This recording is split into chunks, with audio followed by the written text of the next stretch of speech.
do what you want to do with your life, right? Don't go be doing something you don't enjoy.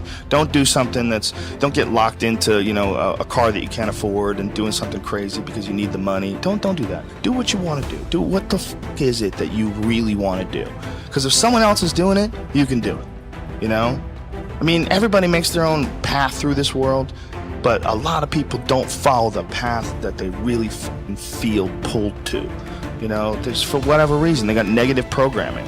When they were kids, someone told them they couldn't do it, or told them to take the shortcut, or take the short route. That's a sad thing, man, when you talk to dudes, especially like talented dudes, and they don't follow up with what they want to do. Even if other people can't see through their filter of criticism, you're still driven by love. Every one of you is a piece of all that is. Every one of you. And if that critical mind comes up and says not good enough in any sense, there's a point where you have to stand back and say, that's not me. I am more than the program. And when you let go of that problem of self-criticism, you learn and experience for the first time in your life self-love. And why is this important? Because as I learned through years, I could not love the people around me until I could learn to love myself. The glory of life on this planet cannot be built by anything else in the universe than what you can do here. You are creators. Own your creativity. Own your spirit. It's not words. It's not devotion. It's a true knowledge. You are spiritual. And that is the opening of life.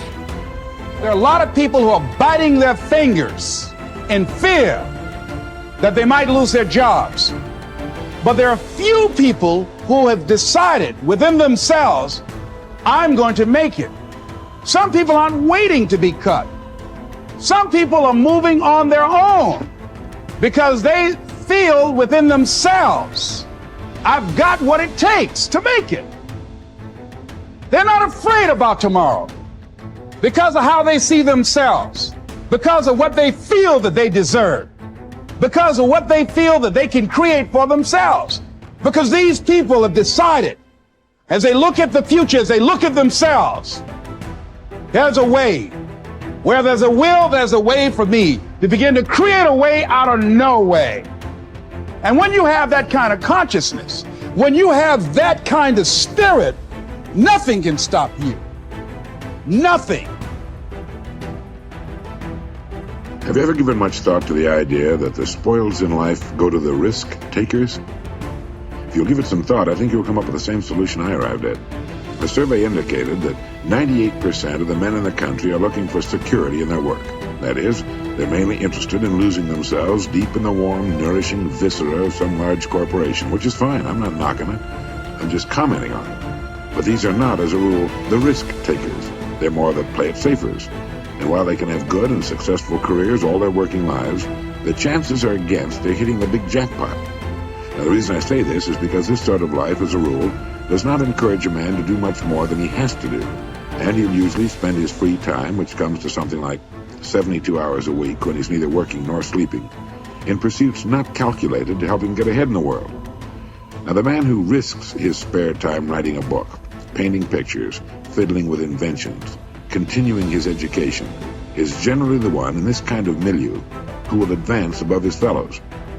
But the man who risks all of his time on a goal he wants to reach, on a dream in his heart, who stakes his livelihood and the livelihood of his family upon his own brains and the proper use of his time, and tackles the world single-handed, here's the risk-taker to whom the spoils will generally accrue. Now, I'm not talking about the impractical dreamer and stargazer. I'm talking about the man of action who gets out and raises the dust in the world. He might take some king-sized pratfalls and be snickered at by friends and relatives of a more conservative bent, but he'll usually make the grade if he stays with it, and earn their admiration, if not envy, before he's through. You know, one of the biggest factors in his favor is the size of the group he belongs to. According to the most reliable figures I can find, this risk-taker belongs to only about 2% of the population. And since he's generally working on an idea that will in some way serve the big 98%, the odds swing rather favorably to his side. Additionally, a man on his own must think. He must devote more of his days to thinking. Conversely, the man with a good steady job who's familiar with his work and surroundings can go along pretty well from day to day without doing any creative thinking at all. And as I said, we have a tendency to do no more than we have to. Anybody who spends a good deal of his time thinking is going to come up with a good idea once in a while. The law of averages is definitely on his side. And if you think about it a minute, you realize that he only needs a few, maybe only one really good idea to make it big. Now, the more you think about it and analyze it, the more it makes you think that what appears to be the risk taker really isn't nearly as big a risk taker as you might imagine. The cards are stacked pretty well for him from several important standpoints. But as I said in the beginning, the spoils definitely go to the risk taker. Life is full of hidden contradictions. One is that the man who thinks he's playing it safe really isn't, and the man who seems to be taking the greatest risks, considering the law of averages, is playing it safest. If you just make a decision, it can be sometimes the day that starts you on a brand new journey. Now, some decisions are incidental and some are small and some, are part of a working day. But sometimes decision making can be one of the most important days of your life. Maybe a decision you've postponed, and now you understand the penalty of postponing that decision. You've got to do something, and finally you come to the conclusion, today is the day. I now decide.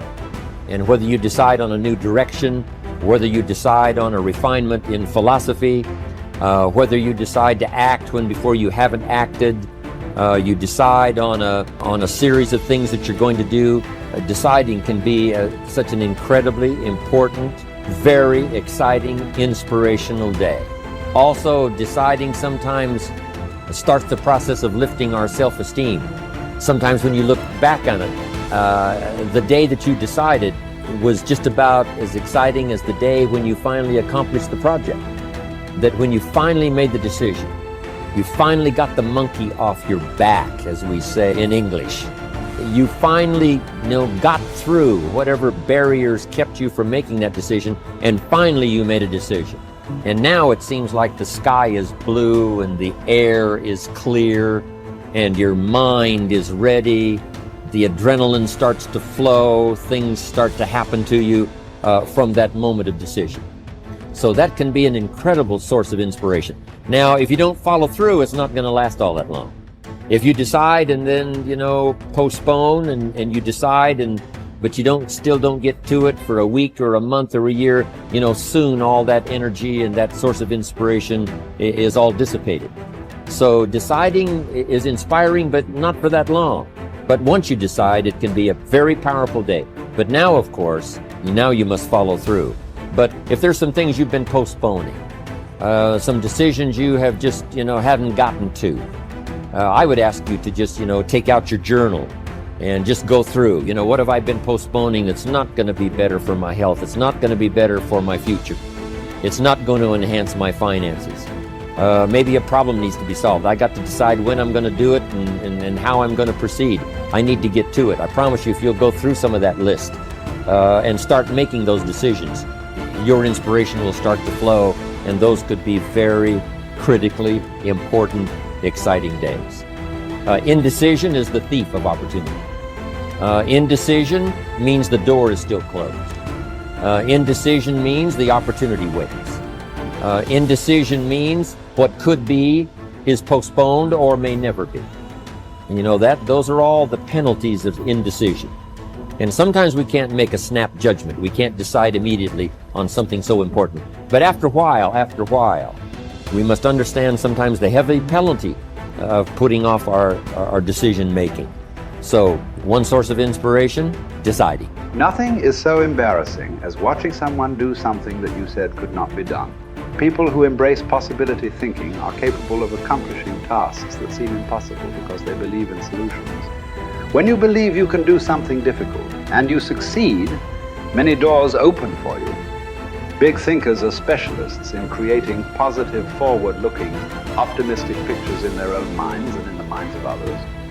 If you embrace possibility thinking, your dreams will go from molehill to mountain size, And because you believe in possibilities, you put yourself in position to achieve them. The winners in life think constantly in terms of I can, I will, and I am. Losers, on the other hand, concentrate their waking thoughts on what they should have done or what they don't do. If you believe you can't do something, then it doesn't matter how hard you try, because you've already lost. If you believe you can do something, you have already won much of the battle. The first step in becoming a possibility thinker is to stop yourself from searching for and dwelling on what's wrong with any given situation. Sports psychologist Bob Rotella recounts, I tell people, if you don't want to get into positive thinking, that's okay. Just eliminate all the negative thoughts from your mind. Whatever's left will be fine. If possibility thinking is new to you, you're going to have to give yourself a lot of coaching to eliminate some of the negative self-talk you may hear in your head. When you automatically start listing all the things that can go wrong or all the reasons something can't be done, stop yourself and say, don't go there. Then ask what's right about this. That will help to get you started. And if negativity is a really big problem for you and pessimistic things come out of your mouth before you've even thought them through, you may need to enlist the aid of a friend or family member to alert you every time you utter negative ideas. One of the best ways to cultivate a possibility mindset is to prompt yourself to dream one size bigger than you normally do. Let's face it, most people dream too small. They don't think big enough. Henry Curtis advises, make your plans as fantastic as you like, because 25 years from now they will seem mediocre. Make your plans 10 times as great as you first planned, and 25 years from now you will wonder why you did not make them 50 times as great. If you push yourself to dream more expansively, to imagine your organization one size bigger, to make your goals at least a step beyond what makes you comfortable, you will be forced to grow. And it will set you up to believe in greater possibilities. Most people want their lives to keep improving, yet they value peace and stability at the same time. People often forget that you can't improve and still stay the same. Growth means change. Change requires challenging the status quo. If you want greater possibilities, you can't settle for what you have now. When you become a possibility thinker, you will face many people who will want you to give up your dreams and embrace the status quo. Achievers refuse to accept the status quo. As you begin to explore greater possibilities for yourself, your organization, or your family, and others challenge you for it, other possibility thinkers across the country and around the world are thinking about curing cancer, developing new energy sources, feeding hungry people, and improving quality of life. They are challenging the status quo against the odds. And you should too,